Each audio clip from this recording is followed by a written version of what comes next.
I'm Gangrel, king of Plegia. You the summoner? Thought you'd be taller. From one mad king to the next, today we're talking about Gangrel, king of Plegia. While he was depicted as a red dagger unit in the Lost Lore event earlier, Gangrel is now a colorless infantry dagger unit. He has 45 HP, 32 attack, 38 speed, 24 defense, and 27 resistance. Some pretty interesting stats, although not so different from some other dagger users. 45 base HP is tied for highest among all dagger units, although Gangrel can't get any HP boons. 32 attack and 38 speed is pretty good for a reward unit, and the Mad King will certainly be dishing out some damage. With 24 defense and 27 res, Gangrel will mainly rely on his large HP pool to survive, although he can bump those numbers up a little bit. Stat-wise, Gangrel follows suit after many other dagger units, but lucky for him, he did receive a unique weapon. The Levin Dagger is a 14-minute weapon that grants a flat +3 resistance. That's going to bring Gangrel up to 30 res flat, and this will be important for its other effect. If penalty is active on foe, grants +4 to all stats, and deals damage equal to 20% of Gangrel's res stat during combat. Wowee, that's pretty dang neat. Levin Dagger will inflict the usual -7 defense and res debuffs, and as a reminder, a penalty can be a stat debuff or a negative status effect like panic. Gangrel will be operating on the presence of debuffs and status effects, so finding ways to apply them before he starts attacking will be key. Doing so will give him a +4 stat boost, which is very nice, and he'll have up to 42 speed and 50 attack with Levin Dagger in hand. That's quite fast, but damage isn't that high until you add in the second part, which deals true damage equal to 20% of Gangrel's res stat. 20% of 30 res is equal to 6, which means with no alterations to that stat, it's like another +6 attack for Gangrel. Because Levin Dagger does add +4 res, you can take 20% of 34, which is going to be 6.8. I believe you would round down though, so Gangrel has to hit 35 resistance before that becomes 7 true damage.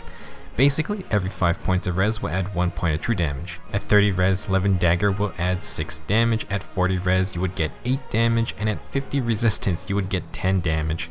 It's definitely a lot of work, but Levin Dagger does already add +4 attack, so Gangrel is getting a nice damage boost just from this weapon. Overall, the Levin Dagger is interesting and does require some setup. Luckily for Gangrel, Aversa is amazing at spreading mass debuffs, so the two of them would make a good pair.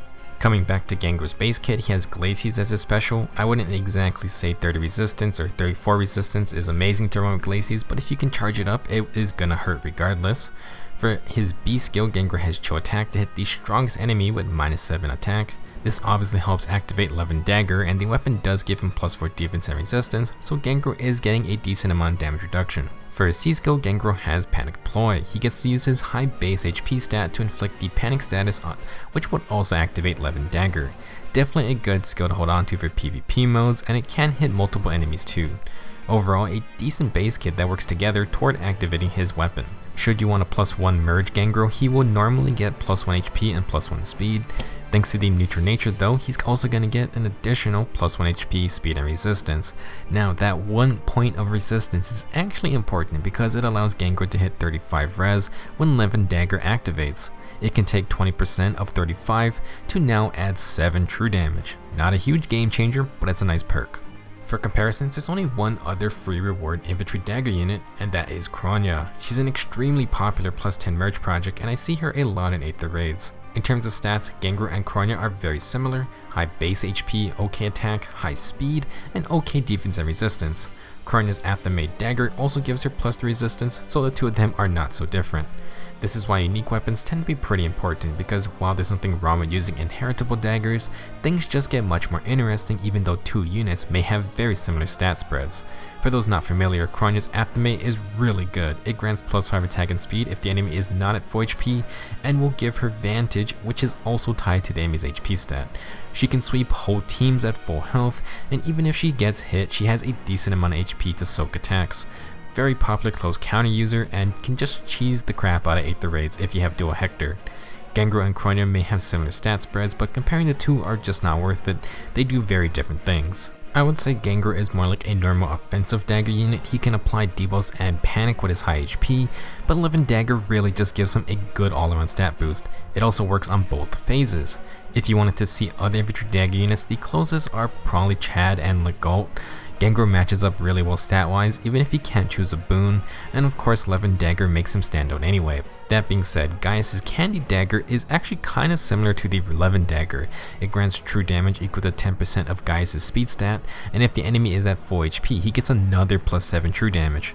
For the most part, Gaius will get around 4 or 5 damage from the first effect, and added with the second effect, that's like 11 or 12 extra damage. For Gangrel, Levin Dagger gives him plus 4 attack, and like we mentioned, he should at least get 6 damage added, or 7 if you give him plus 1 merge.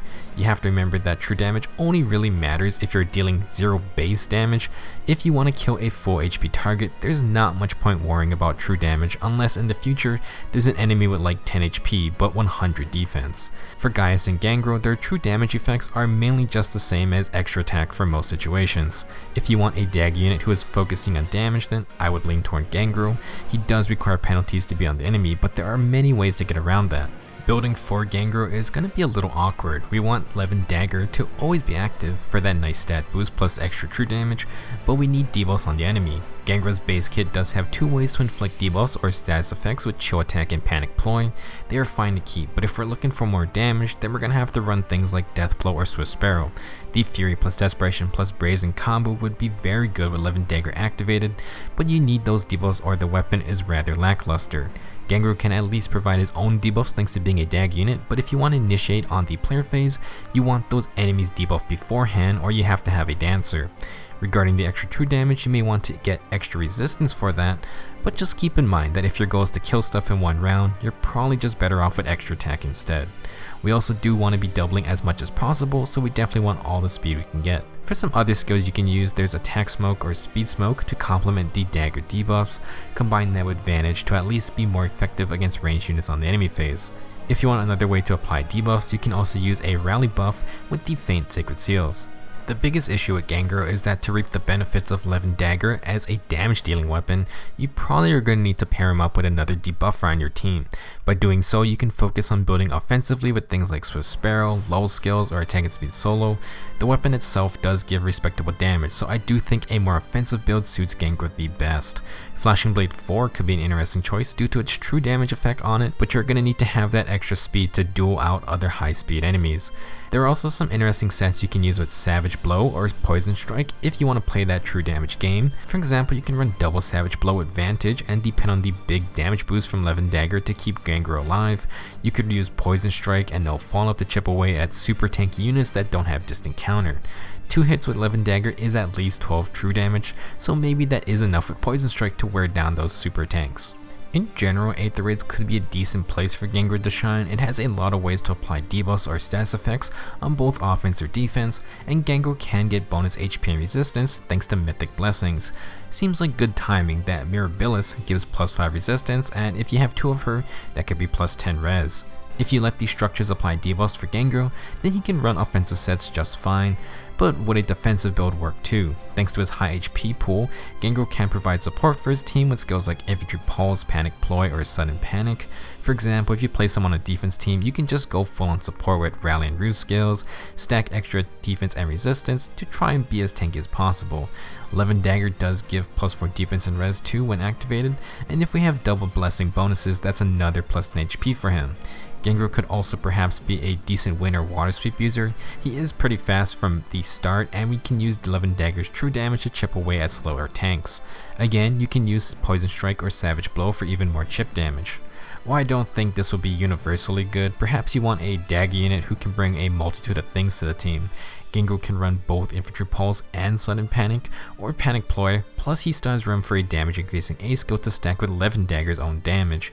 He's not going to be the next legendary Alm, but I do think his damage output is respectable. So should you promote Gangrel to 5 stars? Well, he's another fast infantry dagger unit, and he starts with 38 base speed, plus his weapon does grant extra speed so the guy can get his own doubles. Gangrel also has high base HP, which can be used with supportive skills, and should allow him to take at least 1 or 2 solid hit attacks. His unique weapon, the Levin Dagger, actually grants a good amount of damage. It requires a penalty to be on the enemy, but grants plus 4 to all stats while also granting extra true damage based on Gangrel's res stat. If no res debuffs are on him, that's at least 6 extra damage on top of the plus 4 attack. For his other base skills, Chill Attack and Panic Ploy both help activate Levin Dagger, although you may want to swap them out depending on what else you're using. Overall, I do think Gangrel offers some fun things with a high damage dagger in the right situations. He really needs a more consistent method of penalties if you want him to be a main damage dealer, because while he can apply his own debuffs, you want Levin Dagger active all the time. You could run Vantage builds, but that's going to lean into Kronya's area of expertise. She is Gangrel's main and only competition if you're looking for a reward dagger infantry unit, and has proven herself to be extremely good. You could say Kronya also needs setup, but with built-in Vantage on her weapon, she can run builds Gangrel just can't match. I would say definitely look into Kronya if you want a good dagger unit, but Gangrel does have his own niche to fill. He brings true damage, which may not be that important most of the time, but for those situations where there's just some crazy high defense enemy that your team is struggling to kill, it can be a clutch ability. If you want Gangrel to do well, I would definitely suggest pairing him up on teams with a Versa, Yoon, or even Mirabilis. He could also work nicely with dual units that inflict status effects or debuffs, which dual Micaiah offers thanks to dominance. At this point, I have to wonder what the highest amount of true damage you can inflict in a single attack is. You could have dominance with all its debuffs going, Flashing Blade 4, and shove a million res into Gangrel to increase Levin Dagger's true damage effect. I'm sure there's gonna be some build out there where Gangrel has like 60 resistance and it's just messing people up. I will say that since dominance has graced us with its insanity, maybe we'll get more true damage skills in the future. Maybe there will be other ways to inflict dominance, and perhaps Gangrel can find a place in all that madness. While Gangrel probably won't rise to the same popularity as Kronya, he can still do a lot of damage with some setup. He kind of feels like a slightly less crazy broadleaf fan user, or maybe like a Soth or Kagero, a ranged attacker who can take some hits, maybe what you're looking for, and I would say he's probably worth giving a try if you want to just have some fun. Alright, that's enough rambling for now. The lack of sleep is definitely getting to me at this point. Let me know your thoughts on Gangrel in the comments, and watch my last two videos if you want to learn more about the new banner units and the new weapon refines for this update. Thanks for watching, I'll see you guys soon.